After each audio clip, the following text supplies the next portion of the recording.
Boo Boo. Hi, Mr. Poggy.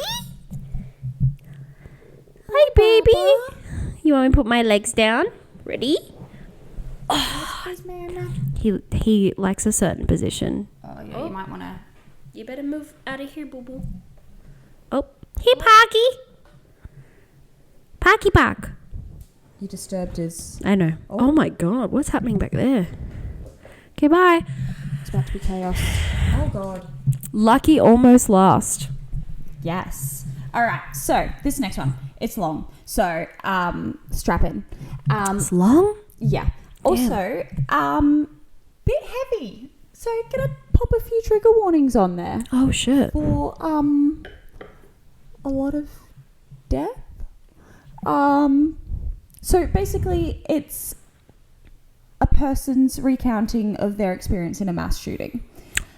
So there is a reason that I'm doing this. Like, it's not just because I'm like, this sounds interesting, like, obviously, you know, but like, I think it's important to share these stories. Like, I really, truly, like, in my heart feel that, like, there's so much attention given to, like, the story of the perpetrator, and it's always about like so true.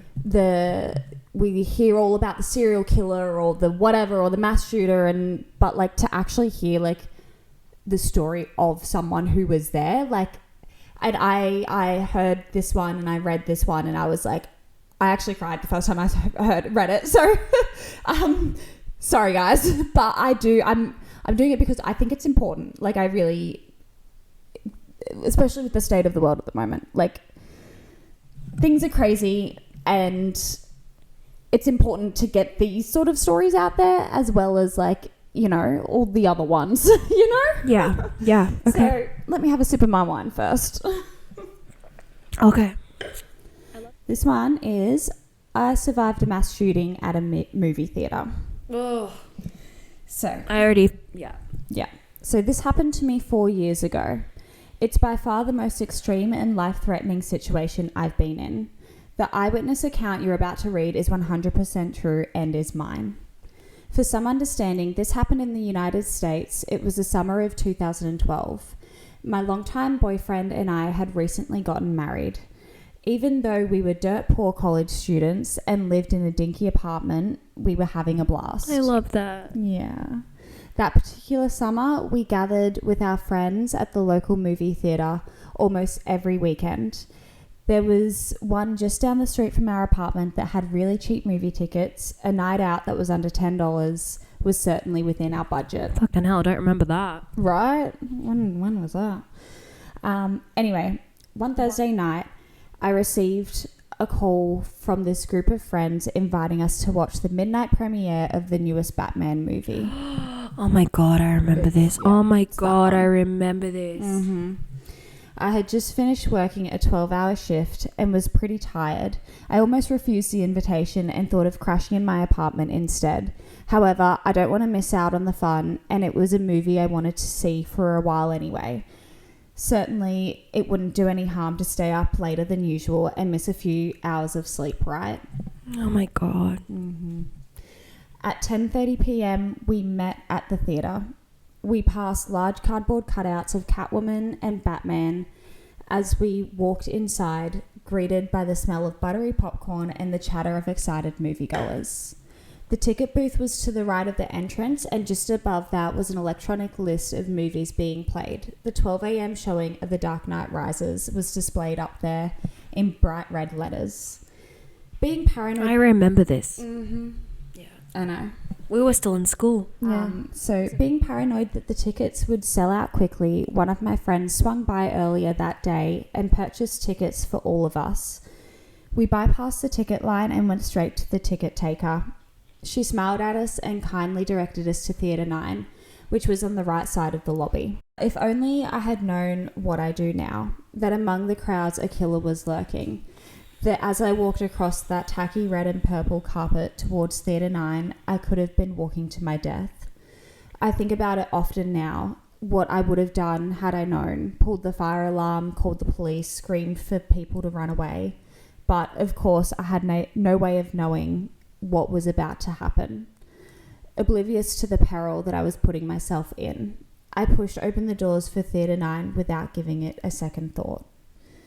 The hallway in this theatre was shaped like a U, and you could go either right or left. Theatre 9 was the largest screening room in the building, perfect for accommodating the crowd that midnight premieres brought in.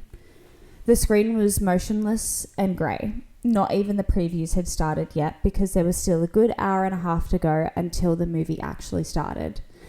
We entered on the right side, so all of the seats were to our left. I remember being surprised at just how packed the theatre already was. Yeah, fuck, that's early.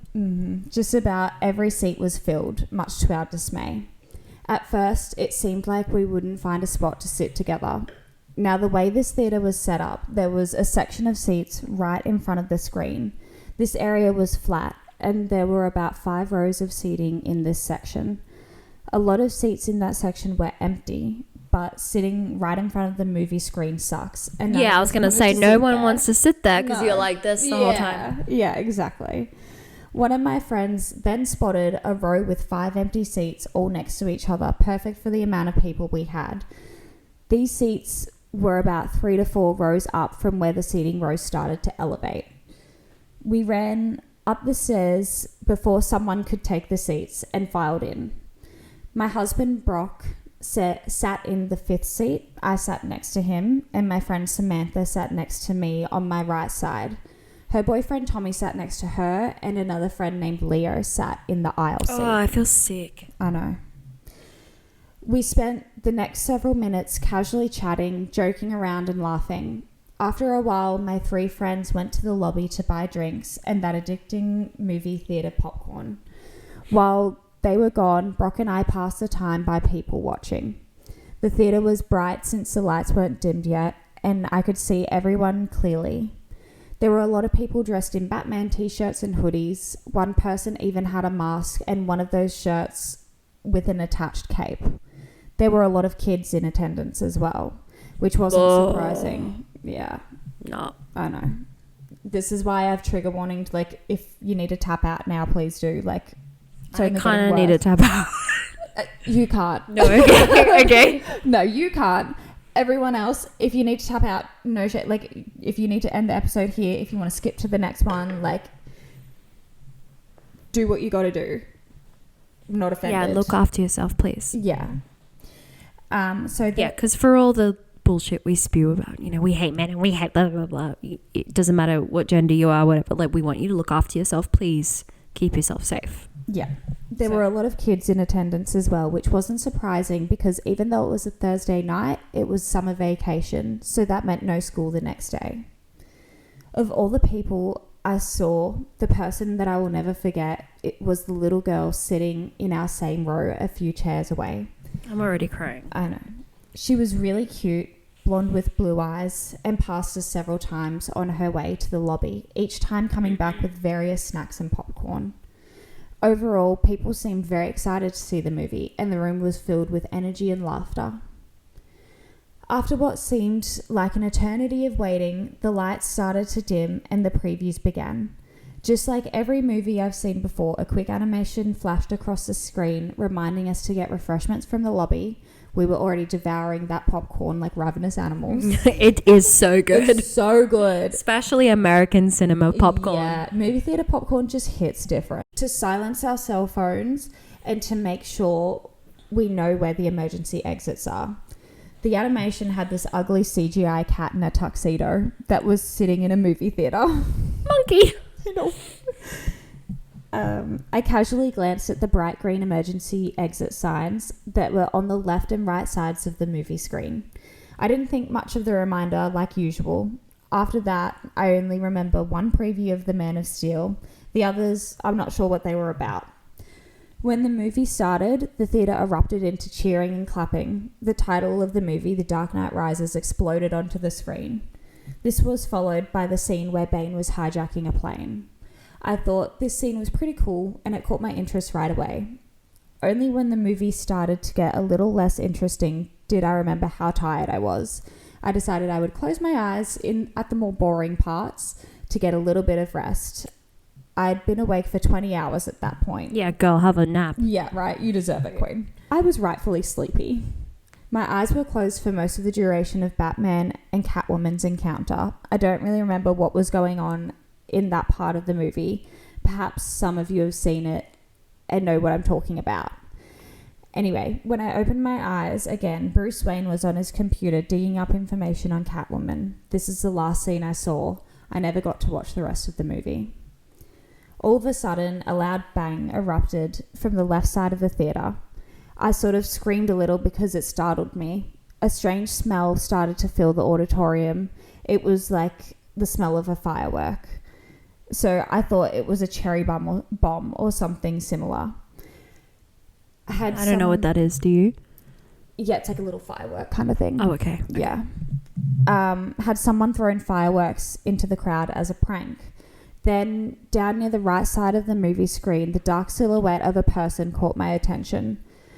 They were just a black frame against the bright movie screen. A series of flashing lights was coming from this person. It was a weird moment where time literally slowed down and everything went strangely quiet.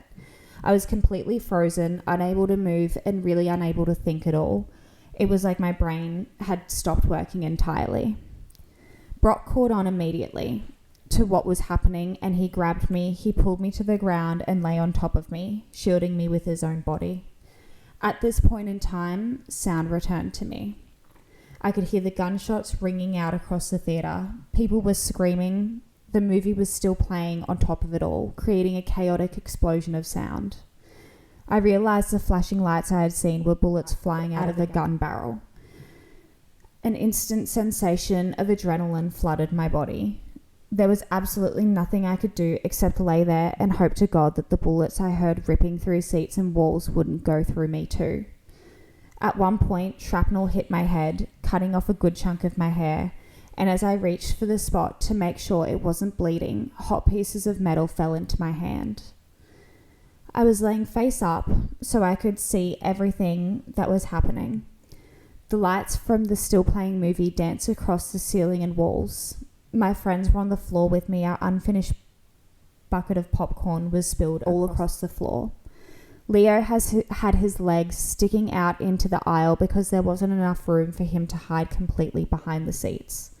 At some point, Samantha's water bottle, which had been in the cup holder between our seats, exploded. Water smashed all over my face. The smell of gun smoke was overwhelming. Riot-grade tear gas made me cry and caused me to cough uncontrollably. There was another smell too, the horrible metallic smell of blood that I'll never forget. I remember my lower body feeling wet all of a sudden. For some reason, I thought this came from the leaking water bottle, but I soon realised this wasn't the case. All of a sudden, things went strangely quiet. The bullets had stopped for some reason. Tommy shouted, "Let's get out of here." We took advantage of the opportunity and made a run for it. We ran down the stairs, across the front of the screen, towards the bright green exit sign. We crammed into a small closet-like space where the door was. It was so dark, we had a hard time finding it. We were screaming and slamming onto the walls to find the door, blinded by the tear gas and dumbfounded by shock. Then, finally, my hands felt the metal door handle and I pushed against it with all my strength. The door flew open and the light of a nearby streetlight flooded our eyes. We pushed against the door so hard that we all fell over onto the concrete. Samantha lost her pink flip-flops just outside this doorway. As I scrambled to my feet and literally ran for my life, I realized my legs were red, absolutely soaked with blood. It was like I dipped my legs into a bathtub full of it. I checked my body all over and I realized I wasn't injured at all. Where had this blood come from? I looked behind me and realized that the blood was my husband's. He had been shot in the leg. A massive gaping hole had ripped through the lower half of Brock's right leg. His foot was barely hanging on and dangled lifelessly. Leo and a young man I didn't recognize were carrying Brock because after falling outside the door, he lost all his strength and he couldn't walk. I was completely shocked. I had no idea he had been injured, especially since he was right behind me the whole time and managed to escape the theatre all by himself. how he did that on one foot, I'll never know. At this point, I screamed. My scream was so loud that it alerted nearby construction workers at the back of the theatre. There was a narrow parking lot followed by a grassy lawn and then the street beyond that. The construction workers were doing road repair on this street. But as soon as they heard my scream and saw us running, they stopped working and watched what was going on. I'm not sure why this is such a vivid part of my memory. Anyway, they carried Brock along the back sidewalk all the way to the end, where the corner of the building is. It was quite a distance, several dozen feet. My husband then collapsed from exhaustion and pain, saying he couldn't move anymore. He lay down and a puddle of blood started to form beneath him. I looked back and realised we had left a trail of blood leading from the door all the way to our current position. I was trembling. I knelt beside Brock and glanced around to see who else was injured. Tommy had been shot in the knee and the hip and was further away in the parking lot. The teenager who helped my husband was also injured. His dad and mum were with him. His mum was sitting against the wall and looked like she was going to pass out. She was bleeding from several places. That family escaped at the same time we did. I guess they heard the bullet stop and decided to make a run for it too. We were all lucky because the shooting was still going on inside. I had to take off my shirt and use it to stop the bleeding. I'll never forget how lifeless and limp his leg felt, and I imagine that's what a dead body must feel like. I got blood all over my hands and arms. The police showed up really, really fast. I'd say we were only outside for a minute or two before the red and blue sirens filled the night and rushed to our location. We were literally a block away from the police station. A female officer stood by us the whole time until paramedics arrived, which took a very long time. Brock was one of the last to be taken to a hospital. He was bleeding out for almost 20 minutes before an ambulance pulled up on the same street with the roadwork. At this point, he had become almost unresponsive and was on the verge of unconsciousness. Several massive guys rushed across the grass with a stretcher, loaded him into it, and then ran with him back to the waiting ambulance. I wasn't able to go with him because there was another injured person in the ambulance and it was too crowded. I wandered around to the front of the theatre alone, unsure of where my friends had went. My blood-stained shirt and pool of blood were left behind on the corner of that sidewalk. Walking through the crowds felt like a dream. I couldn't believe what just happened. People were in hysterics and crying. A lot of people, such as me, were covered in blood.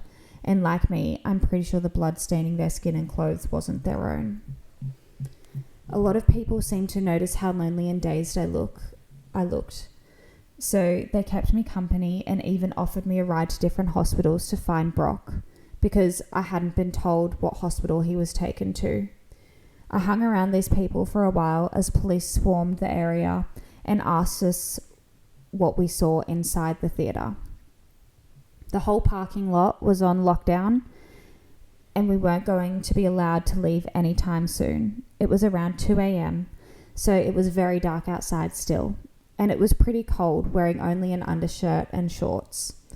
The flashing red and blue lights of what seemed like 100 police cars were blinding. I remember seeing a big police vehicle pull up that said something like Crime Scene Investigation Unit on it. I think that's when it really sank in and hit me. I started to get sick to my stomach and wanted to vomit, but somehow I was able to hold it back. Eventually, police started letting people leave. I jumped into my truck and booked it out of there. I was in such a panic that I didn't even think to go back to my apartment to grab my cell phone, which I had forgotten, and call my parents or someone else to help me. I was angry, upset, scared, and most of all, still in a state of shock. Was I really going to lose Brock only a month shy of our first wedding anniversary because of some psychopath with a gun? Thankfully, by the time dawn rolled around, I found the hospital he was treated in. This was in the next city over, maybe 45 minutes from the theatre, if you're going the speed limit. I was so happy to be there, and the hospital staff were so welcoming and understanding. After making sure I wasn't injured as well, they let me wait in the ICU room that Brock would be placed in when he was done recovering from surgery. I was so glad he was alive. Brock and Tommy both had survived, though many others weren't so lucky. I found out the following day, after some much needed sleep on a hospital couch, that 12 people were killed in this shooting and over 70 were injured. I remember they first thought 15 people were killed, but the real number was 12. The little blonde girl sitting in my row did not survive. She died in the theatre no more than a few feet from us. She had been shot multiple times. A heartbroken police officer who cried during his court testimony tried unsuccessfully to save her by carrying her out of the theatre and having her sent to a hospital. Tommy was rushed to a different hospital in the back of a police car. He underwent surgery and made a full recovery. The bullet missed his hip bone and narrowly missed his urinary tract and bladder. According to the surgeons, my husband had lost almost half his blood. Fuck. Brock made it to the hospital just in time. Any later, and he would have died. He underwent several blood transfusions and was in the hospital for 21 days. The wound to his leg was severe enough that they had to amputate it after trying unsuccessfully to save it. You good? Okay. It's been so long since the shooting happened that my husband, friends, and I have been able to recover from it somewhat. The event was pretty horrifying and has left us scarred for sure. I wouldn't consider that part of the story to be creepy though. No, the creepy part is the shooter himself. I later learned about him from the murder trial that would follow in the coming years. Though my encounter with this man was very brief, he has affected my life greatly. Just to know that people like this exists is disturbing. He is certainly one twisted individual that I never want to see again. I learned everything from watching the televised trial that took place in early 2015. This guy was going to school for neuroscience or something in California. I guess he was a pretty smart guy. However, for some reason, he had an obsession with killing people and had a stalker mentality. After dropping out of his university, he moved to my state and chose my local theatre to commit a mass shooting. Before that, he was planning on hiding along remote hiking trails up in the mountains, jumping people, pulling them into the woods and killing them there, though he never went through with that idea. He stalked my theatre for months and had his shooting all planned out for the night of July 20th. Though I never saw him before this, it's unnerving to think that this guy could have been watching us every time we went to the theatre, and we would have never known. We were completely unaware of what he had planned against us. This completely ruined my sense of security because who knows what the stranger next to you is planning on doing to you. I came very close to the shooter, but I never actually saw his face in person until I was forced to testify in court. Oh my God. Mm-hmm. Of course, I saw his mugshots on television, but while in the theatre, I only saw him as a dark silhouette in the shadows, like a demonic figure rendered from the darkest and most sinister nightmare. He was even in the hallway, and we passed upon running for the emergency exit. The only thing stopping him from killing us there and then was his jammed assault rifle. To commit his crime, he ordered a few thousand rounds of ammunition. Oh my God. Yeah. So to commit his crime, he ordered a few thousand rounds of ammunition, riot gear, and armor. What was his name? Was it Nicholas Cruz or is that a different guy? I'm not sure. Hang on. I think she might say it at the end. It was in Colorado. Anyway, keep going. Yeah. Doesn't matter. Yeah. Riot gear and armor, tear gas, an assault rifle, and a shotgun. He took pictures of himself, which were shown in court, wearing all of his gear like some sick trophy and holding up these weapons with a menacing smile. He dyed his hair orange and put in these creepy black contacts while making devilish faces into his camera. Something that made me sick just looking at it. I feel nauseous, literally. Mm-hmm. Before driving to the theatre with all of this gear in his car, he booby-trapped his entire apartment to set it to explode if anyone opened the door. Then, once at the theatre, he posed as a moviegoer and even bought a ticket for the movie. I think his ticket had Theatre 8 on it, which was next door, but Theatre 9 had more people in it, so he went into number 9 instead. He was in the front few rows. I must have passed him several times in the lobby while he was there. Maybe he had seen me too.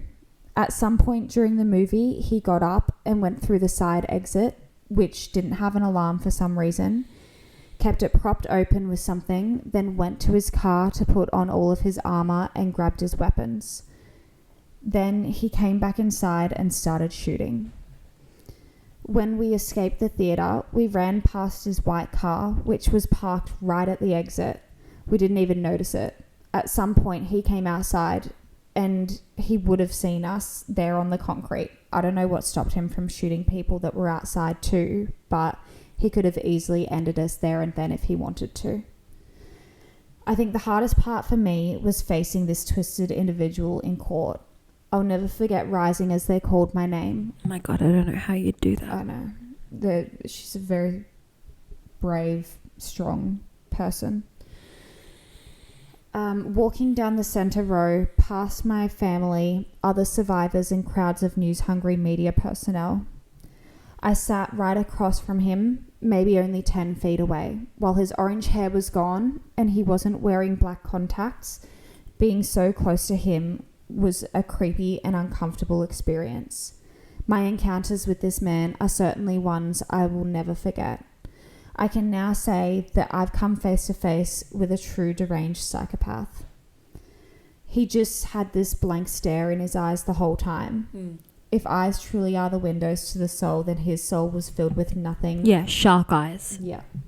Filled with nothing but a cold indifference for those he had murdered and harmed. He wouldn't even look at me. Sitting across from him in court was the second time I had knowingly been in the same room with this man. A man who had tried to take my life, but thankfully failed. A man who would end up spending forever behind bars when, at the end of it all, he was sentenced to 3,318 years in prison for his crimes.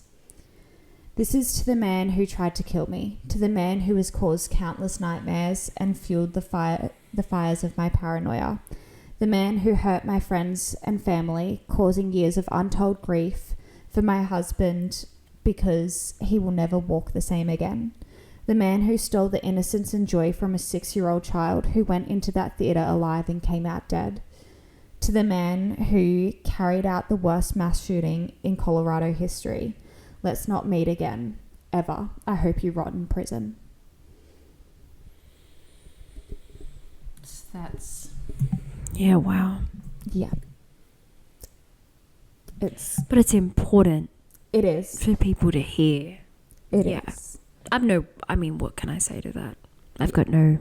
It's... That like, little babe, I can't. I know. I can't. It's horrendous and like... I know it's so very depressing, but like I said, like I think it's so important for the stories of not just the people who perpetrated these crimes to be out there. More important, even. Far more important. So much more important. Like, yeah. And wow. They don't get told enough. And no. That's truly what a brave, amazing woman. Yeah. I don't even have words. So she said, edited it, and she said, I forgot to mention that Leo, Samantha, and I escaped without injury. A lot of people have asked, and so I thought I'd mention that. Thank you for all the support. I never expected so many people to read my story.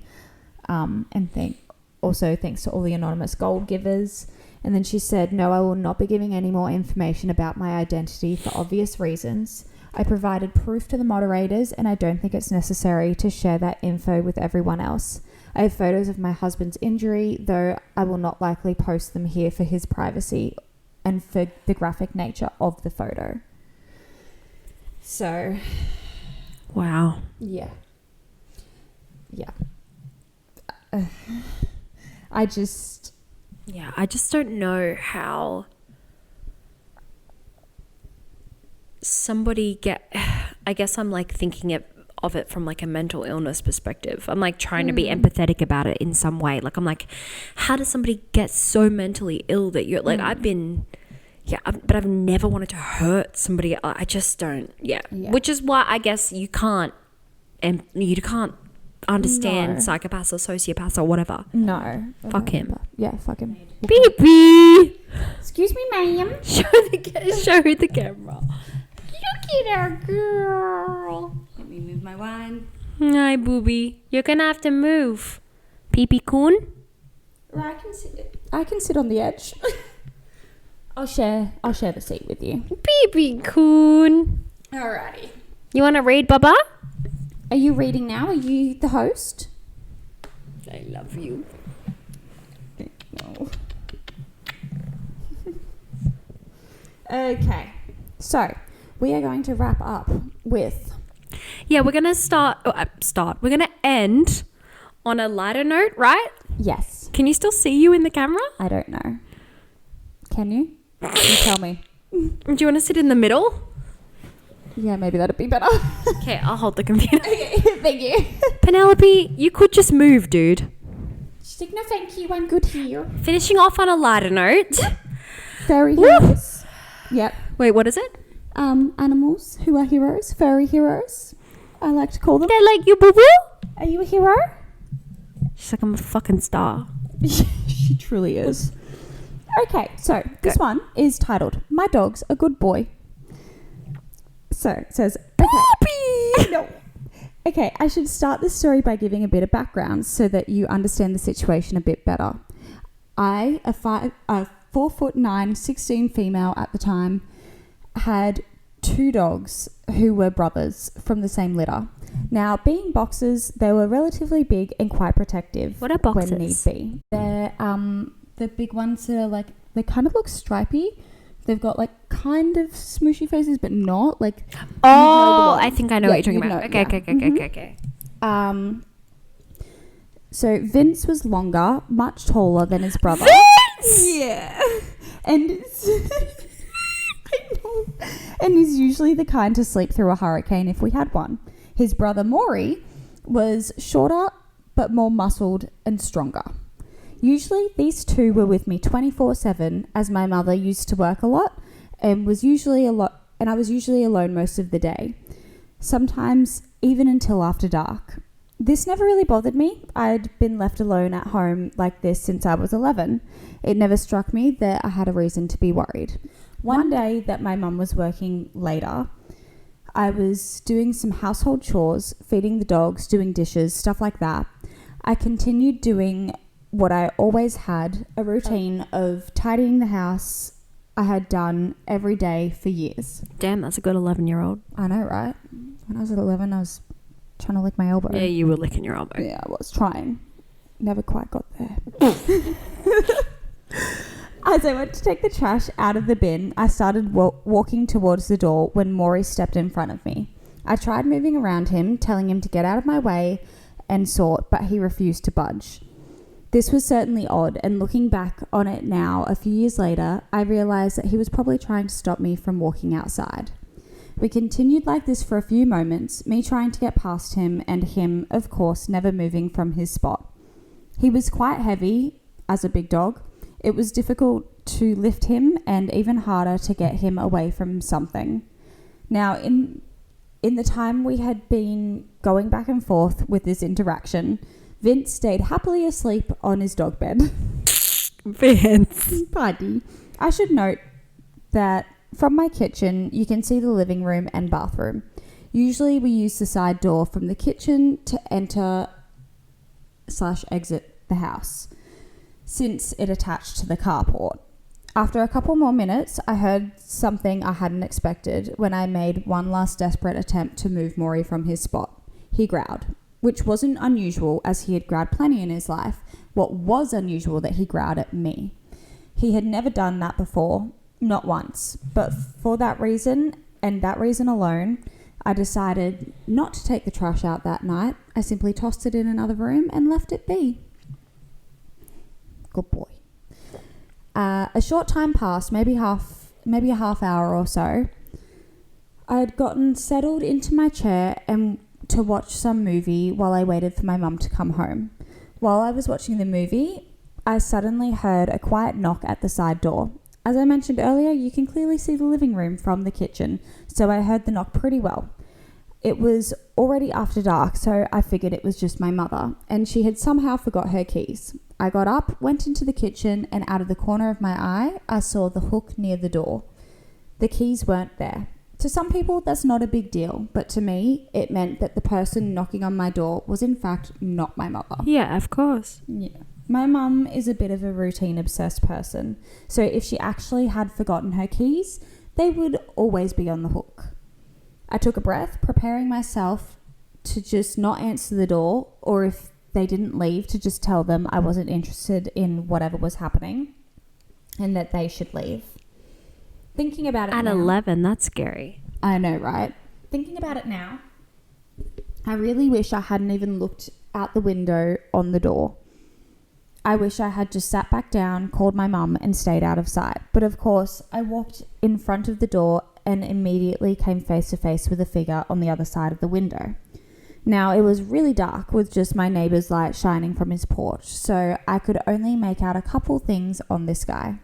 He was tall, me having to peer up at him through the window to look at his face. He had long hair that looked like a shadow over his shoulders in the dim light. Oh, now you're going to move. You good girl? I think she's just readjusting. She's like, I hate this. It's about dogs. Read one about Pee Pee Bear. She's so cute. I know. You good, boo boo? You're turning your back to the audience. God, she's so cute. It makes me want to scream. I know. Her face is so cute. Anyway. But But the only facial feature I could really see were his eyes. she's left. She's leaving. Yes. Mine. Okay. But the only facial feature I could really see were his eyes. God, I wish I hadn't seen them. I could see the spark of interest flare in them as he perked up when he saw me. They were wide and staring down at me. He took a step towards my door, stepping up on the first 2 steps. I heard him say something along the lines of, my car broke down nearby. Could I come in and use your phone? No.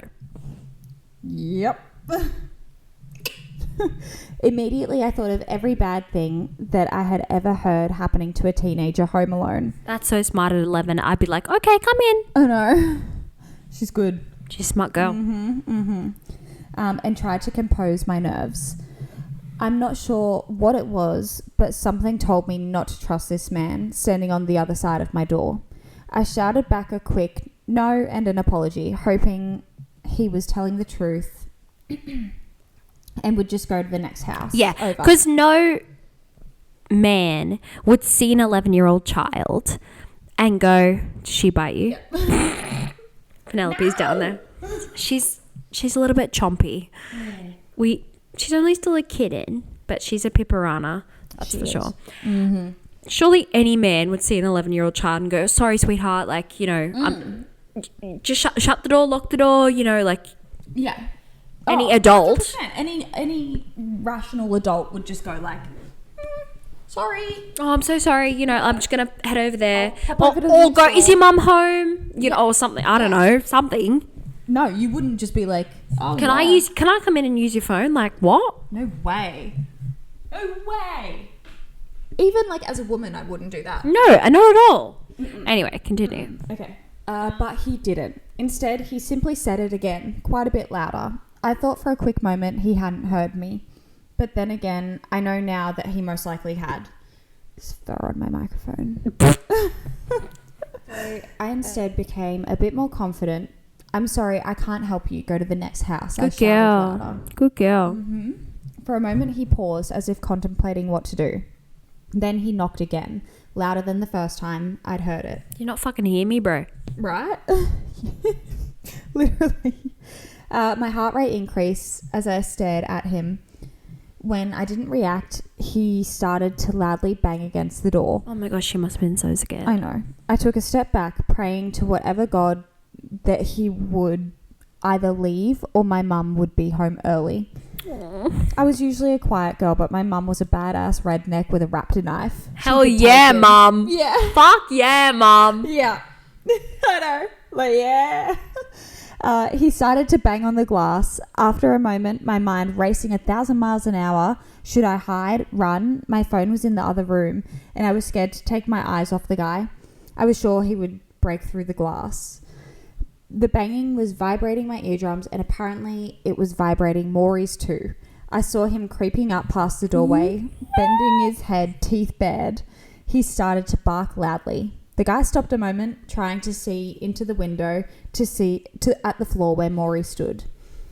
When he stopped barking, the guy mistakenly tried to jiggle the door handle. Now that's when Vince woke up. Hell yeah, get it, Vince. Get Vince. Vince is like, Yeah. you're Vince. Yeah, I am Vince. I'm Maury. Yeah.